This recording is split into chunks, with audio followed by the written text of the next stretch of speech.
हर साल की तरह इस साल भी माजूरीन का आलमी दिन ज़िला पुंछ के डिग्री कॉलेज में मनाया जा रहा है। ज़िला तरक्याती कमिश्नर पुंछ ने हदायत दी है कि इस दिन को तारीखी तौर पर मनाया जाए और इसमें हमारे महकमा सोशल वेलफेयर बाकी डिपार्टमेंट्स ने काफ़ी तावन किया है। मेरी तमाम माजूरीन से गुजारिश है कि 3 दिसंबर सुबह 9 बजे डिग्री कॉलेज पुंछ में पहुंचकर इस दिन की अहमियत को समझें और अपने मुतालबात जो है वो बजरिया डिप्टी कमिश्नर आला हुकाम मरकज़ी गवर्नमेंट और यूटी गवर्नमेंट तक पहुंचाने में हम अपना रोल अदा करेंगे। मेरी आपसे गुजारिश होगी कि इस कैंप में मेडिकल बोर्ड के अलावा मेडिकल कैंप भी यहाँ पर लगने जा रहा है।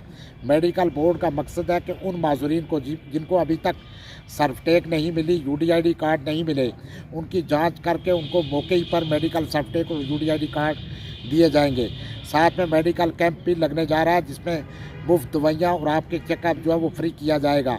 इसके साथ साथ मेरी उन तमाम माजूरीन से गुजारिश है जिनके पास स्कूटियाँ हैं कि वो इस दिन में शिरकत करके यहाँ अपने ख्यालात जो है वो इसका इजहार करें और ये प्रोग्राम जो है वो एक तारीखी तौर पर मनाएं। और हम जैसे कि हमारी आ रही परेशानी, हमारी पेंशन में इजाफा, बाकी तर हमें जो सहूलियत नहीं मिल रही है उसके लिए हम अपनी आवाज़ को मौजूदा सरकार तक पहुंचाने में हम अपना रोल अदा कर सकें। मेरी आपसे गुजारिश होगी कि आप कल सुबह 9 बजे यहाँ पर तशरीफ़ फरमाएँ और इस प्रोग्राम की रौनक को दुबाला करें। शुक्रिया।